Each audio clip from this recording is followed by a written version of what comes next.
Are there ways to be more innovative or use ingenuity to create additional streams of revenue during this downturn? Is there other ideas that you can have? I've seen a lot of businesses become very inventive, right? During this time, there's people now that are buying from new companies that they didn't before quicker. That COVID's kind of created that because of online platforms, where there was more brand loyalty in the past because of familiarity. So there is some advantage to that, and there are some studies that are coming out around that. Is there how-to things that you could teach? Is there, things that you could do to collaborate with other retailers to come up with ideas and mastermind and brainstorm where it might have been competition before that could become more collaboration? Money can be complicated. Let a nerd help you. We're here to demystify the complex nature of money by getting you answers from financial nerds and whiz kids. Welcome to Ask the Money Nerds, a weekly segment of the Wealth Labs podcast where we answer your most pressing money questions. Does your cash flow or income drop during COVID? Do you own a business or work for a business that has been hit and you aren't sure what to do with getting income or even how you should pay yourself as a business owner?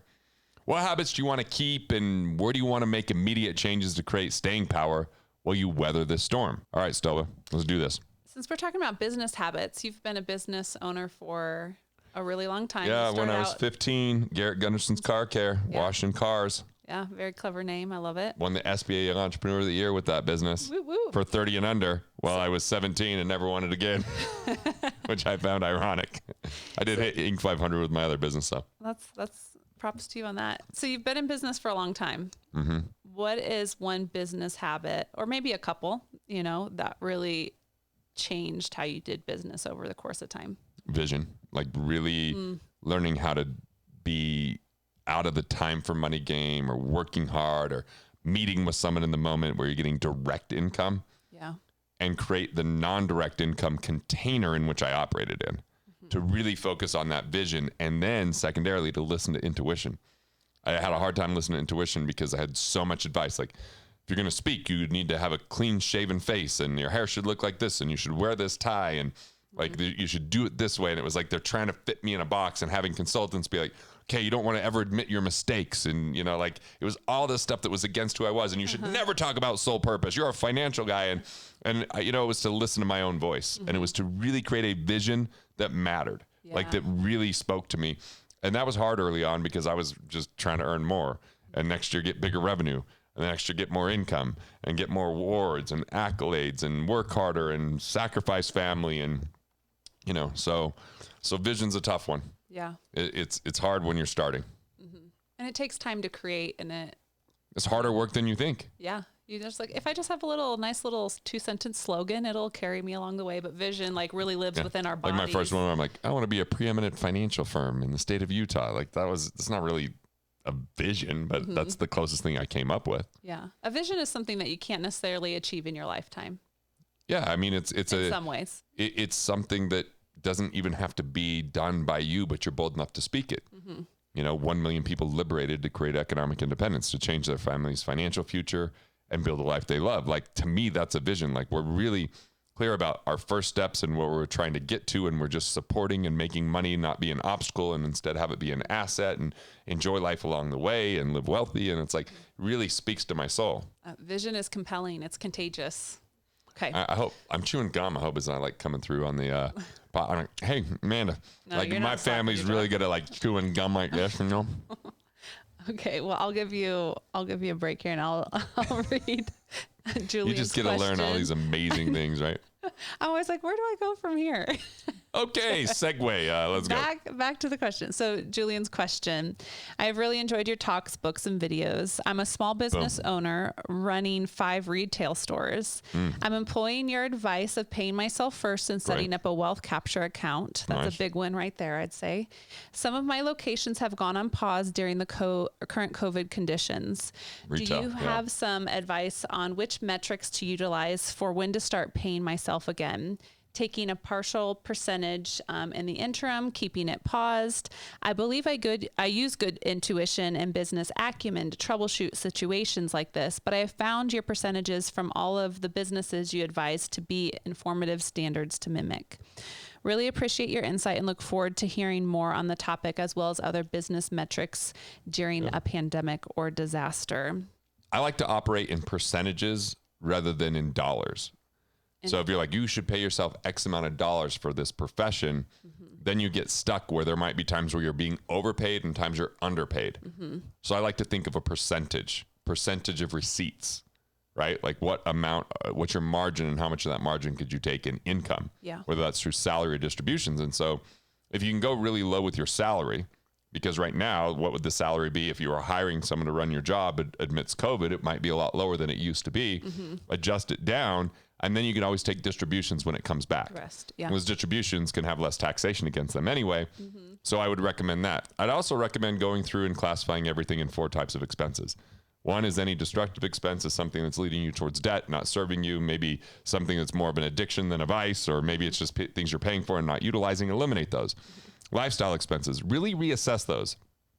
What are lifestyle expenses that are really important to keep going?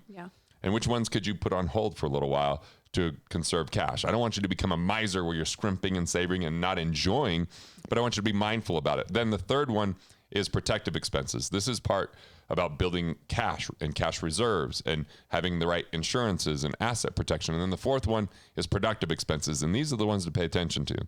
Are there ways to be more innovative or use ingenuity to create additional streams of revenue during this downturn? Is there other ideas that you can have? I've seen a lot of businesses become very inventive, right, during this time and create additional lines of revenue with the type of situation they were faced with. So think through that. Is there things that you could put money into to be more productive? Look, in March, Wealth Factory had a better result with acquiring new customers, had a harder time keeping some existing customers that were in really tough situations that we just said, okay, we'll put that on pause or we'll come back around with no income coming in. We understand. But that's because we could advertise during that time when other people weren't and, get a better ad spend. So that's an example of a productive expense. So 4 types of expenses: lowering salary, being mindful with the distributions, taking some of those and building up cash reserves, because I don't know how much income's coming in retail that we're talking about here versus what used to come in. So those are a few types of things. And then differentiating that income can be more tax efficient when you're taking distributions as things pick back up. Is there any, I don't know this person's business that they have in retail, because it wasn't mentioned in the question, but is there a way to, that I'm thinking like you do the retail, but also kind of move towards an online platform and kind of close the gap there? Yeah. That's an example of, using new platforms.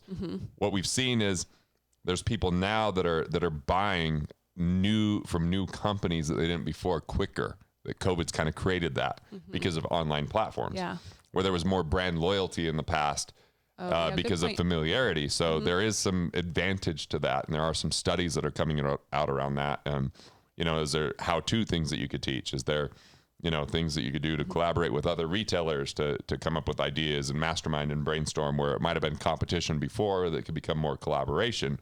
And so I don't have all the answers there. I'm just trying to pose new thought patterns and processes and ideas just like you did. I think wealthfactory.com/megakid is a good resource. There's this like guide that's 7 strategies around cash flow. There's Killing Sacred Cows, which is instrumental for your mindset during these types of times. And so you could take this time to really focus on things that you might not have gotten done in the past, those task lists or those things that you never got around to that, if there is a little bit more time to do, you can set up a better foundation to spring off of when times turn around. And you think about ways that you can create permanent additional revenue streams because of this that may not have existed before, like you said, with the online side of things. So it deserves more conversation for sure, right? It just deserves more conversation. So maybe keep asking more questions based upon what we posed here, and we can continue to have a conversation around this. Do you, because she was looking at percentages and what to pay herself, and you said, and I like that advice of look at a percentage, not a specific amount. But do you want to just talk quickly about like the flow of money from like business savings into, the little chart that we have in our workbook where you pay yourself and you have some 18% going over here and then this percentage to business savings and... Yeah, like part of what I do, by the way, is, as you know, most of my income is based upon production. Yes, I have revenue streams that come from my intellectual property that I get 15% on. And so the more we're, getting that intellectual property out there, the bigger the payment. But if it's not getting out there, I'm not getting any payment. I have a smaller salary than you, Stova. My salary is lower than yours. because salary isn't where I'm getting my bread and butter. It's really like on what am I doing to reach people and impact them. And so some of that's when I show up to speak or consult, which I don't do a lot of consulting one-on-one anymore, as you know, but that allows me to say, okay, I'm getting a percentage of that. So I've done a lot less of our workshops this year due to COVID. We've done some of them online. We don't make quite as much money right now with those what we did when I was like going to stages and some of those stages not happening. But we've released books and we've released new ways to do this digitally, which might be easier for our type of business. But when I started out, most people were only meeting with people one-on-one in 1998 in their region. I started doing WebEx and meeting with people in 2000 that I'd never met in person. I'm just seeing them across a computer or sharing my screen with them, which seemed really new and foreign at the time. Now it's just, who isn't on Zoom, right? It's commonplace. So where could you find that trend and capitalize on that? And so for me, whatever money comes in, I like to take 15% of that off the top and set it aside in that wealth capture account. And then that goes towards building liquidity or capitalizing on opportunities when they come. And then I actually flow a lot of that through my cash flow banking system, which is overfunded cash value. And I could always use that cash to capitalize on things. And then another 3% goes to my living wealthy account. Maybe that improves my whiskey collection, or maybe it's, for a nice trip that I'm taking, taking my boys on a wilderness survival trip or something like that, or, buying some extravagant jacket or something. Who knows? I mean, it's just like, that's just allowing me to enjoy life along the way. And because it's a percentage, during really great times, there's going to be more in there. During a little bit tougher times, there's going to be less, but I want to keep the habit going. I want to keep that happening.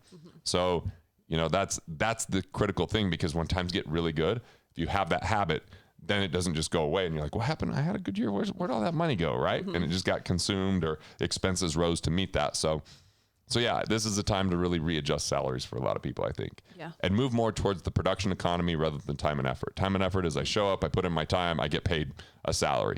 Production economy is, okay, maybe you get a base, but most of it is as you contribute to the bottom line, you get a percentage of that. As you increase what's going on, you participate in that, which means that during good times, everybody wins. During bad times, everybody's in the same boat versus the owner, just not being paid anything, paying everybody else something. So I think it's a more fair system for today's world. So, yeah. Okay. Any other questions on that? Nope. That's the only extra question that I had. All right. Turn your thoughts into profits, build the life you love, manage your cash flow, have cash on hand, adjust accordingly. You're going to make course corrections along the way. Don't wait till you're forced to correct because things got out of hand. And grab a cool resource, wealthfactory.com/megakit. Cash flow guides, killing sacred cows. Enjoy. It's my treat. Want to master your money? Want to figure out the things that you could do to improve your finances? Click here and check out more videos like this on Money Matters.